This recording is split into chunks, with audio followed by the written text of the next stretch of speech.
Well, for more analysis on what's happening on the ground in Iran and what the Trump administration may be considering, I'm joined by Jared Mondschein from the US Studies Centre. Thanks for your time today, Jared, as always. The White House has been talking about this for a number of days now, the president threatening to use military force if we see the regime target protesters directly. Then this morning on Truth Social, imposing tariffs on countries who do trade with Iran.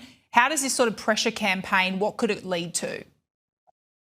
Trying to predict the Trump administration, their actions is a bit of a fool's errand. But on the whole, the Wall Street Journal seems to be reporting that there are a whole wide array of actions that President Trump is considering. It seems that the vice president is leading efforts to want to find a diplomatic solution, a non-kinetic option. Seems that most of the options before President Trump in this meeting were non-kinetic, but not all of them. And so I think at this point you have to admit that President Trump is pretty confident after seeing what's happened in his last strike on Iran, after seeing what happened in Venezuela with the removal of Maduro.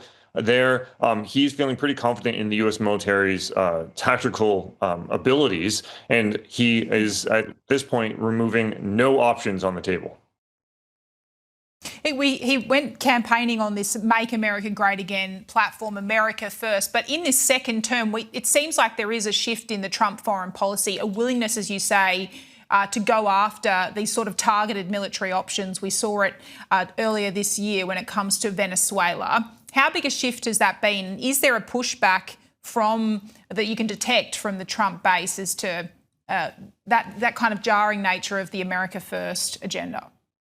Very much so. I think the MAGA base has been very reluctant to get involved in what they call forever wars or nation building, and they want to focus more at home. On one hand, you see that in the very strong debates over the strike on Iran just a few months ago. But on the other hand, you see perhaps less or more muted debates about what happened in Venezuela, because that is arguably closer to home, as the recently released U.S. national security strategy talks about. But I think when it comes to next steps on Iran, I imagine that it will continue to be quite a huge source of contention within the MAGA base. You only have to look at someone like Tucker Carlson to see what he has been saying about Iran to see that debate play out.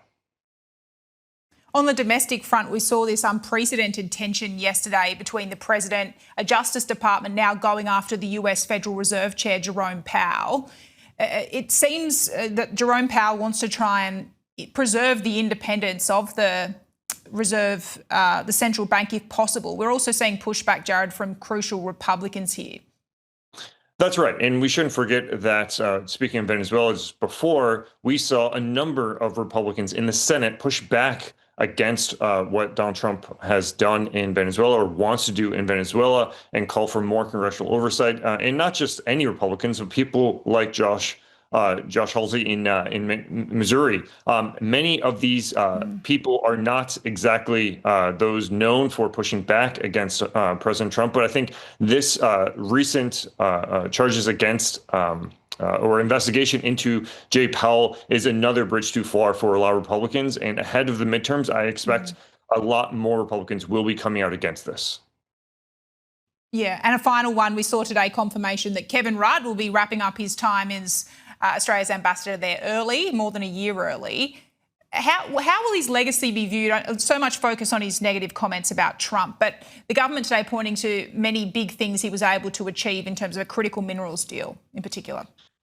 That's exactly right. I think a lot of people focus on the personality politics or on the soap opera aspects of who likes who said what about whom. But at the end of the day, you have to look at results. And if you look at what happened with AUKUS and the congressional legislation that passed in support of AUKUS, that was not a surefire deal. That was not a surefire outcome. And I think you have to give credit that the ambassador was effective in getting members of Congress, many of whom were actually skeptical about aspects of AUKUS, over the line and enabling AUKUS to move forward.